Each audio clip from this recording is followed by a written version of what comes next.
Hello there. Hi. Assalamu alaikum. This is Amnah here from My English Matters. And I'm back for our weekly Facebook Lives on Tuesdays at 10 a.m. Yes, it's Tuesday at 10 a.m. if you're watching me live. Say hello to me if you are watching. It gets lonely on this side. If you don't want to say hello, then you can share this video, like this video, or you can even give me a heart. I can see it.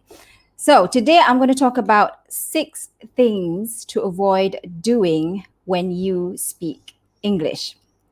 Hi, Aisha. I can see you. Finally, I can see you. So I'm going to talk about 6 things to avoid doing when you speak English. Now, this session is not about judging you. It's not about saying that, you are really bad at English. So, I'm just going to judge you all day about what you do when you speak English. But it's about knowing the things that you may be doing on a regular basis when you speak English and avoiding it so that you become a better speaker. Hi, Marnida. Hello, Hafizul. Farida, great to see you. Natasha, Diba, thanks for saying hi to me. It's great to see you this morning. Right. So I'm going to talk about 6 things to avoid doing when you speak English. Now, maybe these are some things that you already do when you speak English, or maybe you notice other people doing it, or maybe you don't even know that you're doing these things. So I'm going to share with you things to avoid, as well as recognizing whether you are doing these things and what you can do to prevent doing those things when you speak English. Okay, so the first one is number 1, apologizing for your bad English. Bad, I put quotation marks there.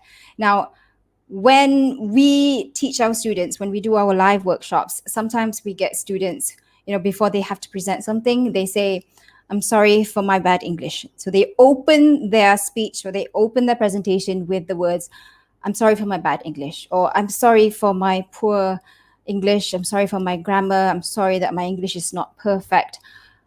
If you are doing that, if you are apologizing for something that for something that you didn't do anything wrong, right? Then I want you to avoid doing that. One is because if you are apologizing because for no reason at all, because your English is bad, that shows that you lack self-confidence. And it sets the stage for the audience. So when they hear you apologizing for your bad English, they may think, oh, okay, this person is not very confident with herself. She's not confident. So, it takes the energy down. But when you are presenting, you want the energy to go up. So when you are starting off by apologizing, it takes the energy down. And I know the reason why many of you apologize for your bad English at the beginning of a presentation is because you were afraid of being judged. So you are setting the expectation for them so that they don't suddenly be surprised that you have bad English, right? That's the reason why you're apologizing. But just forget about it and just go through your presentation confidently. It's okay if your English is not perfect. People are not really judging you. They may judge you, but it's up to them. At least you are doing your best and you remaining confident with your message. So what's important is your message. You don't need to apologize. You don't need to say sorry if you haven't done anything wrong, okay? And I noticed that many people, sometimes we just apologize for no reason, like sorry for calling you, sorry for sending you this email. It's not necessary. If you haven't made a mistake, don't say sorry. Don't say sorry for your bad English. Okay. Nobody's gonna be offended if you make a grammar mistake, right? So it's fine. Just go ahead with it without the apologies.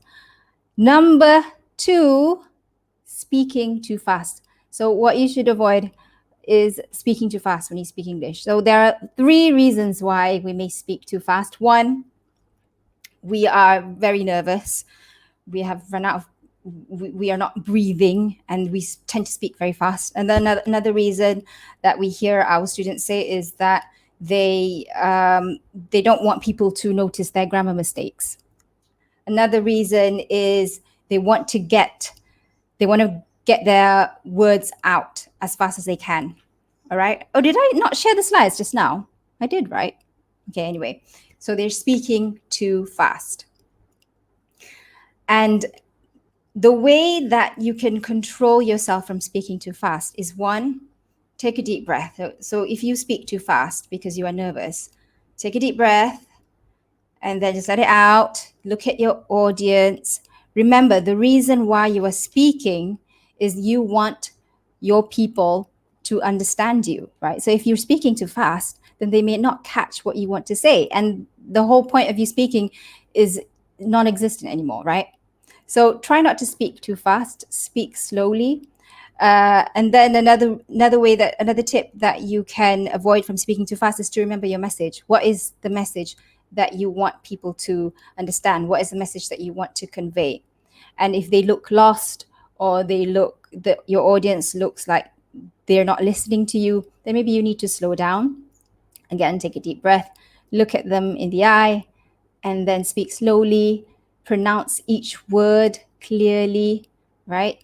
Emphasize important words or important phrases. That will help you to speak more slowly. All right, Surya says, what you said, like my Russian boss said, never say sorry for a mistake that you did not do. Okay, that's great. Thanks for sharing. Right, number 3, rambling. So what is rambling? Rambling is when you are talking a lot. Okay, talking a lot is fine, but you are talking too much that you lose your point. You don't have a point. You're going from one point to another. You are just explaining too much about something that's really not related to that point. You are going up here, down there, across the road. That is what rambling is about. You're not getting your point across. Okay? So what do you do to avoid rambling? Now, you may not even realize that you are rambling, but I have a friend. She loves to talk a lot. And I love this friend of mine. She's a good friend of mine, but she talks too much to the point where people get bored. People want to avoid her because she talks too much. And to avoid rambling is you have to use a framework. So when we are in our course, Communicate with Confidence, we teach our students this framework called the PREP.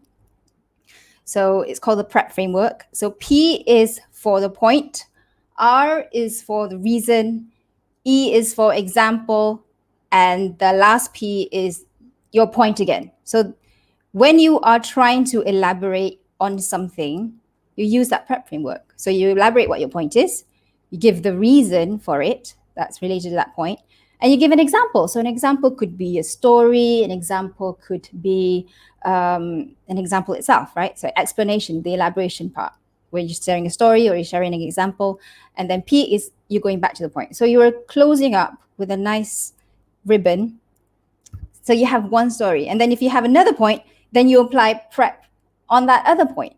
So you're not all over the place where people can get lost with what you want to say, right? I know some people where they're talking too much and then they're afraid that people don't understand, that they start talking about other points, a point here, a point there. But the audience are just confused. They're like, what was her point? What was his point? I've lost the point now because he went from one point to another. She was trying to explain this point, but she went to this example and they get lost. So that is rambling, when you are talking too much, but your points they're not in any sequence. They're all over the place. So try to avoid that if you do ramble. Okay, another thing that you should avoid when you speak English is mumbling. Okay, so maybe you don't ramble, but you mumble. So what is mumble? Mumbling is like when you are speaking like this and nobody can hear you. I just want to say something, and I hope you're enjoying my Facebook Live. That is mumbling. Did you hear what I was saying? Probably not, right? You probably had to increase the volume of your phone. So mumbling is you're not talking loud enough and people can't hear you, right? And then how would you know if you were a mumbler? Maybe you don't even realize that you're a mumbler, right? If you are the type of person when you talk and people are always asking you, what did you say? Can you repeat that? What do you mean? I don't understand. I can't hear you, right? If you always get those kinds of comments from people, it may be because you are mumbling. You're not speaking clear enough. And another sign that you are mumbling is that you may be more passive, right? You don't like to speak up for yourself, or maybe you're afraid of someone that you're speaking to and you don't want to sound too aggressive in front of them, for example. So there are three types of assertiveness, right? So there is the passive. So passive people usually mumble, not all the time, but mumbling is a sign that you are a passive person. And then you have the assertive people. So assertive people, they tend to speak clearer. They have a louder voice, but it's not too loud. And they like to use different pitches. They like to use loud voice or high pitch to emphasize certain points. And maybe they want to bring the mood down and they take their pitches lower. So those are more assertive people. Whereas aggressive people, they're shouting all the time. So I want you to think, do you mumble? If you do, try to speak more like an assertive person. Speak with a louder voice. If you have important points to say, emphasize those words and pronounce them, enunciate them clearly, right? That's a way that you can avoid mumbling. Faisal has shared something. He says, let me just show it here. I once had an interview, and one of the interviewers asked me in English and expected me to respond in English. In normal circumstances, I have no problem to respond. But during that time, I was blank. Keep telling and elaborate the same thing. What should I do? So if you go blank, right? If somebody has a question for you in English and you go blank, quickly think of the PrEP framework. What is my point, right? The point doesn't have to be perfect. Just say the first thing that comes to mind, right? Because if you let yourself go blank for too long, then it gets awkward and then you get nervous and you start sweating. I don't know if you start sweating, but I'm just making an analogy here where you panic because you've gone blank. So quickly think of a point. It doesn't have to be a perfect point. Just think of a point that comes to mind, give a reason for it, elaborate on that point, and then just reiterate the point. Go back to the point so that you have a complete point that you finished on. Okay, and it's okay if it's not perfect, especially in interviews when you're on the spot. It's not easy, but just remember it doesn't have to be perfect. So use that PrEP framework that I talked about just now. Okay, number 5, the fifth thing that you should avoid when you speak English is using too many ums. Okay, now I'm the kind of person who, I'm not against using ums. I notice that I use ums as well, but using too many ums, and when your is too loud, then that can be distracting to people.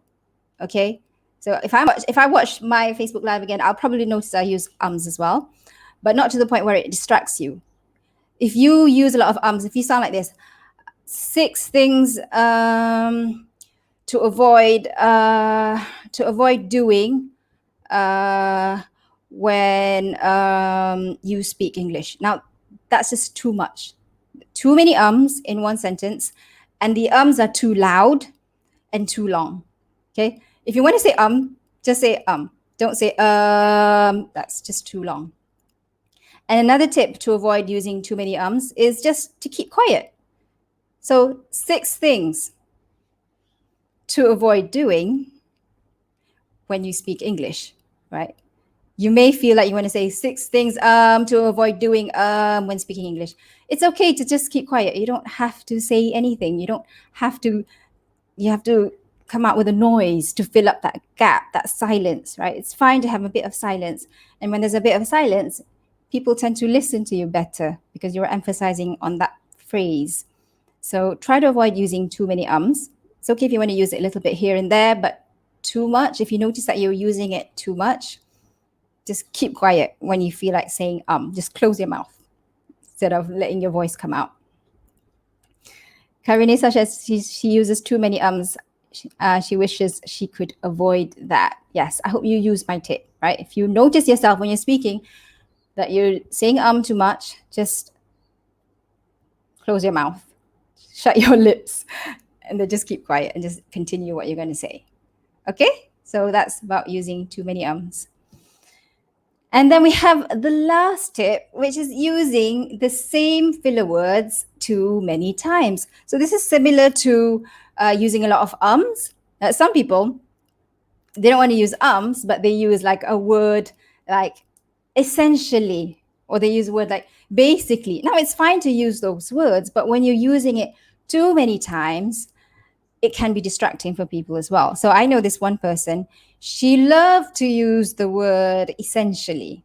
Okay, so she would talk about something, she would present something, and she would say, the 6 things to avoid doing when you speak English essentially is avoid using the same filler words too many times. Essentially, um, you know, you should be using other words other than essentially. For example, I can't really think of what she said, but I'm just giving an example here that she used the word essentially too many times.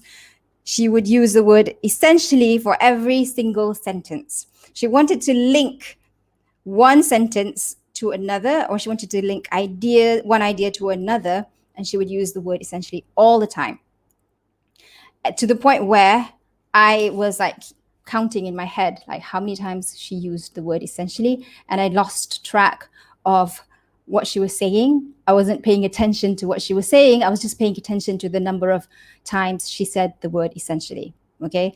Was it my fault? Probably. I should have been paying better attention. But I'm just telling you that if you use the same filler words so many times, it can be distracting for people, right? You have a message to share, but people are distracted with the number of times you say that word essentially. So think of the words that you like to use, okay? And if you notice that you're using that word so many times at one time, mix it up, right? So usually these words are called filler words, or you use them to link one sentence to another or one idea to another. So you can look up linking words. So they are essentially is a linking word. So you want to link sentences together.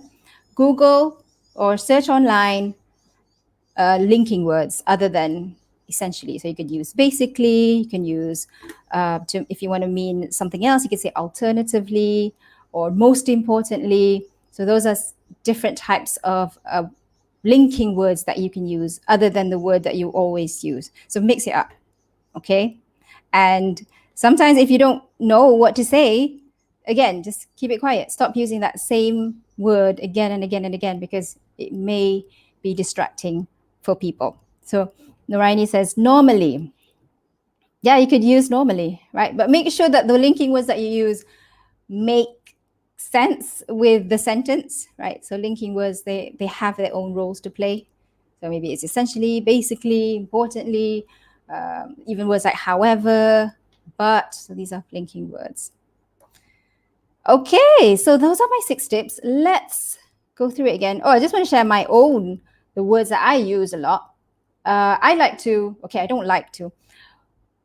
If you are not sure which things that you do, which may be annoying, or which things you should avoid, you don't know how you sound like when you speak English, it's good to record yourself or ask a friend to record you when you are presenting so that you can see how you can improve yourself. So what I do is, I don't normally like doing it, but I will watch my Facebook Live sessions again. And it's not that I love listening to myself. I actually don't like listening to myself. I don't like listening to my voice. I don't like seeing myself. But I do it because I want to improve. I want to be a better speaker. I want to be a better teacher to you guys. So I actually watch these videos again. And then I pinpoint the parts where what parts I can improve on. So I noticed that I used to like to say the word like a lot, right? And then I thought, okay, I got to stop saying like so much. Like, I have a friend who would count her lectures filler words like. Okay, so try not to say like so much. And that's me. That was for me. Another thing is, I would notice that I tend to look up or look to the side too much. So I try to avoid doing that. I try to look to the camera so much. And yeah, those are the kinds of things that I noticed I make. So I want you to try doing that. Try watching yourself speaking in English or presenting in English. You could record yourself, or you could ask a friend to record you when you're doing a presentation, so then you can see how you can improve. Okay, it may not be fun to watch ourselves. I understand that, But sometimes if it's important for you to improve, you need to know which parts that can be improved, right? To improve, you need to know which parts that need to be improved. So that's how I do it. I just watch myself again. Okay, so let's summarize our 6 tips. 6 things to avoid, not tips, 6 things to avoid doing when you speak English. Number 1, avoid apologizing for your bad English. If you've not made a mistake, you don't need to apologize, right? It's not just apologizing for your bad English. We also get emails from students that I apologize for my bad English, apologize for my grammar, or I apologize for emailing you. It's okay. You can email us anytime, right? Apologize for calling you. I'm sorry for calling you. It's fine. You can call me. Unless I told you not to call me, then maybe you do need to apologize, right? Number 2, speaking too fast. So avoid speaking too fast. If you speak too fast, take a deep breath. Look at your audience. Remember your message. What is the goal of you speaking? And speak slowly. Number 3, rambling. So if you tend to ramble, talk too much, you can look at your audience. Do they look bored? Are they looking at their watch? You know, if they do look bored, then get to your point quickly. If they look confused, get to your point quickly. You don't need to elaborate even more. And you can ask them, do you understand what I mean? Or do you get it? And you can use that prep framework that I talked about, which is the point, reason, example or elaboration, and point. Number 4, mumbling. So you're not speaking loud enough. People can't hear you. If people are always asking you, what did you say? Can you repeat that? I didn't hear you. If people are asking you that all the time, then it may be because you are mumbling. So speak with a louder voice, right? Maybe if you speak like this, take it up a bit. It may feel uncomfortable at first, but once you are used to doing it, it will come naturally and it'll become easier for you to speak with a louder voice. So for me, naturally, I have a soft voice, and it used to be very tiring for me to speak with a louder voice, but the more that I do it, the easier it becomes. And another tip is to pretend that you are talking in a restaurant where you have to speak a bit louder, right? In a noisy restaurant, especially. Number 5, using too many ums. So it's okay to use some ums. It sounds natural when you use ums, but using too much of it can be distracting to the people who listen to you, especially if your ums are extra long or extra loud, like 6 things to avoid. If you want to say keep it low and keep it short. 6 things to avoid, for example. Aini says, take long time to think before you speak. If it takes a long time to think before you speak, just think of the main point that you want to share. Don't let it go on for too long where you are silent for too long. And just remember, there is no such thing as a perfect situation. Number 6, using the same filler words too many times. So if you tend to use one filler word all the time, mix it up. Look for different linking words that you can use. If you are a student, one of our students in Members Monthly, we've shared like linking words for writing, and also can be used for speaking, so that it sounds like you have a variety of filler words or variety of linking words between each idea that you want to share or between each sentence that you want to share. Okay, so that's all from me for today. Thanks for joining me. It's been fun. I like reading your comments as well. And if you're not on our email list yet, go to myenglishmatters.com, sign up with your name and your email address. And once you sign up, you'll get emails from us. You'll get 7 tips to help you speak with confidence. There are videos which are sent to your email. And then after that, you will get weekly tips, weekly emails from us every Thursday. So thanks so much for joining me. And Selamat Hari Raya. If you are celebrating Hari Raya, Selamat Hari Raya. If you're not, happy holidays. It's a bit sad that we can't really go out for Raya and meet our friends and family. But, if that's your situation, do a Zoom call with them or do a video call with them. Okay, so thanks so much for joining me. I hope to see you after Raya. We haven't decided yet whether we want to do a Facebook Live after Raya, but we'll let you know. So join our email list, and that's where we notify you about our online courses and any updates. Like if we have a Facebook Live, we sometimes announce it in email as well. So all the fun is at myenglishmatters.com. Thank you, Noraini. Selamat Hari Raya. Happy Eid Mubarak to all of you. And Assalamualaikum warahmatullahi wabarakatuh.